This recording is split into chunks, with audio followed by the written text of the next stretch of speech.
Kusiapkan hatiku Tuhan menyambut firman-Mu saat ini.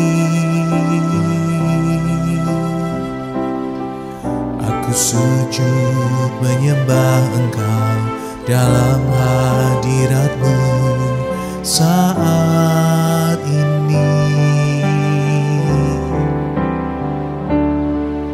Curahkanlah pengurapan-Mu kepada umat-Mu saat ini. Kusiapkan hatiku Tuhan mendengar firman-Mu.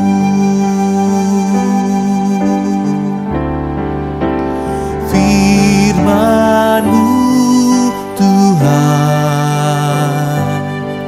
tiada berubah,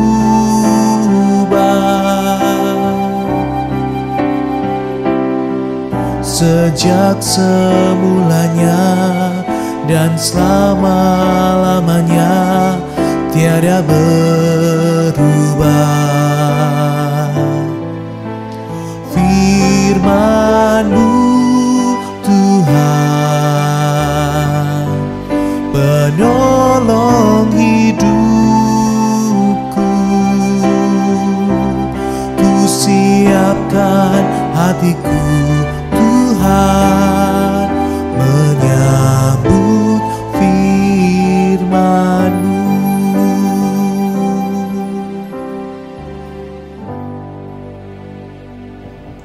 Shalom, Ibu Bapak Saudara yang dikasihi oleh Tuhan Yesus Kristus. Bersyukur kepada Tuhan bahwa pada pagi hari ini kita dapat bertemu kembali dalam doa pagi online GKI Gatot Subroto Purwokerto. Sebelum kita masuk dalam perenungan firman Tuhan, kita satu di dalam doa. Terima kasih Tuhan untuk hari baru yang Engkau masih berikan kepada setiap kami. Kami mau mengawali hari kami dengan merenungkan firman Tuhan. Biarlah firman-Mu boleh menjadi pelita bagi kaki kami dan terang bagi jalan kami. Kami boleh menanamkan dalam hati kami apa yang kami dengar dan pelajari saat ini, dan boleh kami lakukan dalam hari ini maupun hari-hari kami yang akan datang. Berfirmanlah ya Tuhan, kami siap mendengarkan. Amin.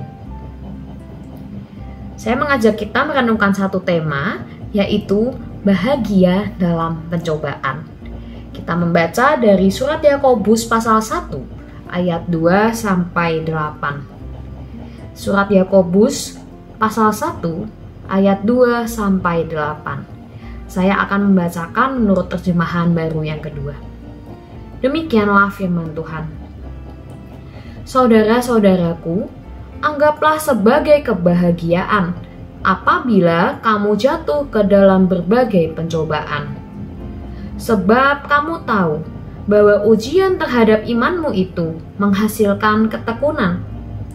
Biarkanlah ketekunan itu memperoleh buah yang matang, supaya kamu menjadi sempurna dan utuh, serta tidak kekurangan apapun.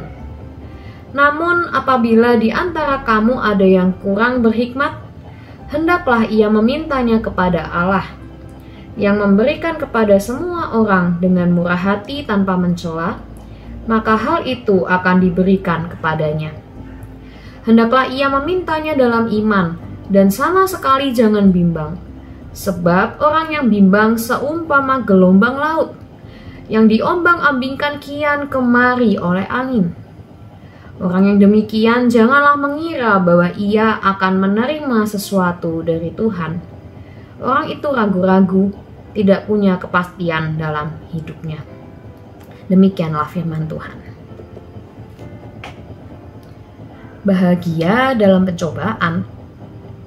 Siapa sih yang benar-benar dapat menerapkannya? Ketika kita sedang mengalami sebuah masalah atau sedang merasakan emosi yang sangat sulit, entah sangat marah, sedang sedih, dan lain sebagainya, apakah mungkin kalau kita diminta untuk tetap berbahagia? Rasanya jangankan buat bahagia, buat bersyukur aja tuh susah gitu ya Ibu Bapak. Mungkin ketika menghadapi sebuah persoalan, kita saja kesulitan untuk mencari alasan bersyukur. apalagi buat berbahagia. Tetapi bacaan kita pada pagi hari ini mengundang setiap kita untuk menganggap bahwa jatuh ke dalam berbagai pencobaan itu adalah sebagai sebuah kebahagiaan. Ini dituliskan di ayat 2. Saudara-saudaraku, anggaplah sebagai kebahagiaan apabila kamu jatuh ke dalam berbagai pencobaan. Itu adalah ajakan dari Tuhan melalui surat Yakobus kepada setiap pembacanya, termasuk kita saat ini. Sebenarnya Ibu Bapak Saudara sekalian, undangan ini bukanlah undangan yang mustahil untuk kita lakukan. Memang sih, nggak mudah untuk kita bisa berbahagia dalam pencobaan. Tetapi bukan berarti tidak mungkin. Terlebih ketika kita tahu alasannya. Setidaknya Ibu Bapak Saudara sekalian yang dikasihi oleh Tuhan Yesus Kristus, ada dua alasan yang dipaparkan oleh penulis surat Yakobus tentang mengapa sih kita harus berbahagia dalam pencobaan. Alasan yang pertama adalah tertera di ayat 3 dan 4 saya bacakan. Sebab kamu tahu bahwa ujian terhadap imanmu itu menghasilkan ketekunan. Biarkanlah ketekunan itu memperoleh buah yang matang, supaya kamu menjadi sempurna dan utuh, serta tidak kekurangan apapun. Jadi alasan pertama menurut Yakobus adalah karena pencobaan yang kita alami itu akan menghasilkan ketekunan. Layaknya seperti seorang siswa yang sedang menghadapi ujian. Saya yakin kita pernah mengalami atau melihat sekarang anak-anak atau cucu-cucu kita yang sedang bersekolah dan menghadapi ujian. Ketika kita menghadapi sebuah ujian, Ibu Bapak Saudara sekalian, rasanya ujian itu bukanlah suatu hal yang menyenangkan untuk kita jalani, untuk kita kerjakan, bahkan untuk kita persiapkan. Ya kalau mau ditanya siapa sih orang yang suka ujian? Mungkin ada, tapi sangat tidak banyak begitu. Mungkin sangat sedikit. Tetapi sadar ataupun tidak sadar, ujian itu membuat kita mengetahui kemampuan kita.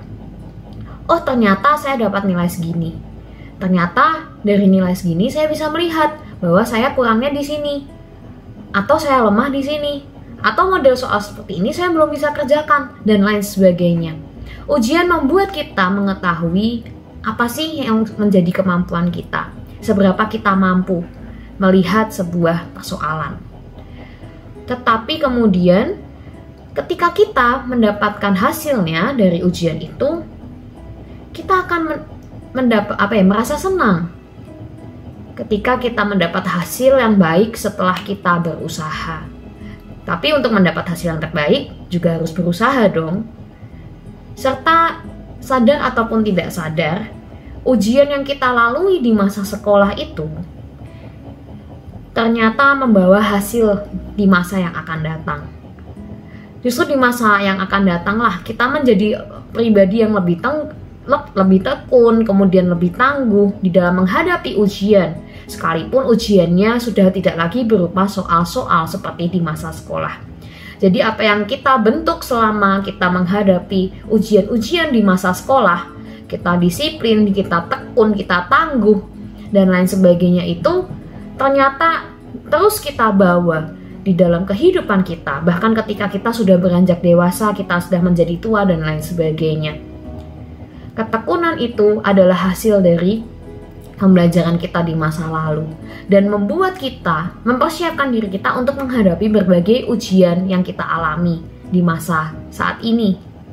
Bukan ujian berbentuk soal lagi, tetapi ujian-ujian kehidupan. Nah, Ibu Bapak Saudara yang dikasihi oleh Tuhan Yesus Kristus, kita perlu membentuk pola pikir positif atas setiap pencobaan yang kita alami saat ini. Yaitu bahwa pencobaan yang kita alami itu akan melatih dan membentuk diri kita. Itu adalah alasan pertama. Dan kemudian alasan yang kedua adalah menurut Yakobus ada di ayat 5 dan 6. Saya bacakan. Namun apabila di antara kamu ada yang kurang berhikmat, hendaklah ia memintanya kepada Allah yang memberikan kepada semua orang dengan murah hati tanpa mencela, maka hal itu akan diberikan kepadanya. Hendaklah ia memintanya dalam iman, Dan sama sekali jangan bimbang, sebab orang yang bimbang seumpama gelombang laut yang diombang-ambingkan kian kemari oleh angin. Jadi setelah kita mengetahui bahwa pencobaan itu membawa kita pada ketekunan, yang kedua, kita dapat menjalani pencobaan itu dengan hikmat Allah. Bahkan Yakobus mengingatkan bahwa mintalah kepada Allah hikmatnya, maka Allah akan memberikan hikmatnya bagi kita. Sejatinya sebagai manusia yang lemah dan terbatas, ibu bapak saudara sekalian, kita tidak pernah menjalani kehidupan ini sendirian. Melainkan selalu ada Allah yang membersamai kita dalam kehidupan ini. Masalahnya, seringkali kita hanya mengandalkan kekuatan diri kita sendiri saja dalam menghadapi berbagai pencobaan. Kita merasa kita mampu kok, kita merasa kita masih kuat kok, kita merasa untuk apa Tuhan menolong. Kita merasa bahwa ya sayalah yang punya kuasa atas hidup ini. Seringkali kita lupa bahwa dalam hidup ini kita tidak menjalaninya sendirian, melainkan selalu ada Allah yang berserta dengan kita. Dan itulah yang sebenarnya membuat kita seringkali gagal untuk berbahagia, terlebih dalam pencobaan. Yaitu karena kita kelelahan memperjuangkan kehidupan kita sendirian. Ya kita berjuang sendiri padahal sebenarnya ada Allah yang mau menolong kita. Oleh karena itu penulis surat Yakobus mengingatkan setiap kita untuk meminta pertolongan dan hikmat Tuhan yang dapat menguatkan dan memampukan kita menjalani setiap hari-hari kehidupan kita, termasuk di dalam pencobaan. Jadi ibu bapak saudara sekalian yang dikasihi oleh Tuhan Yesus Kristus, undangan untuk berbahagia di dalam pencobaan ini bukanlah undangan yang aneh, yang konyol, yang tidak masuk akal. Atau bahkan bukanlah undangan yang berarti kita harus menertawakan, kita harus tertawa ketika mendapatkan pencobaan. Ya nggak gitu juga begitu. Nggak selamanya seperti itu. Justru bukan dalam artian demikian. Tetapi kita perlu belajar untuk berbahagia dalam pencobaan. Justru karena kita dapat memahami bahwa pencobaan yang kita alami akan mendatangkan manfaat. Dan kita dapat menjalaninya bersama dengan Tuhan. Pertanyaannya bagi kita saat ini, maukah kita berpikir positif dan berjalan bersama Tuhan di dalam setiap pencobaan yang kita alami? Amin. Kita satu di dalam doa. Ya Tuhan, kami bersyukur ketika Engkau boleh mengingatkan kami bahwa di dalam kondisi pencobaan yang sulit sekalipun, ada Engkau yang selalu bersama dengan kami. Ampuni kami bila kami seringkali tidak sadar akan keberadaan-Mu. Kami masih sering memperjuangkan kehidupan kami sendiri tanpa mau melibatkan Engkau. Hanya Engkau tolong kami ya Tuhan, untuk kami boleh menyadari keberadaan-Mu dalam hidup kami. Kami boleh meminta hikmat-Mu, penyertaan-Mu yang dapat menguatkan dan memampukan kami menjalani hari-hari kehidupan, terlebih di tengah pencobaan. Dan kami mau belajar untuk percaya, untuk yakin bahwa setiap pencobaan yang Engkau boleh izinkan terjadi dalam kehidupan kami akan membawa manfaat pembelajaran yang membuat kami semakin kuat dalam iman, dalam pengharapan, dalam kasih kami kepada Tuhan. Terima kasih ya Tuhan, kami akan mengawali hari ini, biarlah Engkau yang menolong kami dalam segala aktivitas kami yang Tuhan masih boleh percayakan kepada kami sepanjang hari ini sampai masuk malam nanti. Terima kasih ya Tuhan, di dalam nama-Mu kami sudah berdoa dan mengucap syukur. Amin. Selamat pagi ibu bapak saudara sekalian yang dikasihi oleh Tuhan Yesus Kristus. Selamat beraktivitas dan Tuhan Yesus senantiasa memberkati kita semua.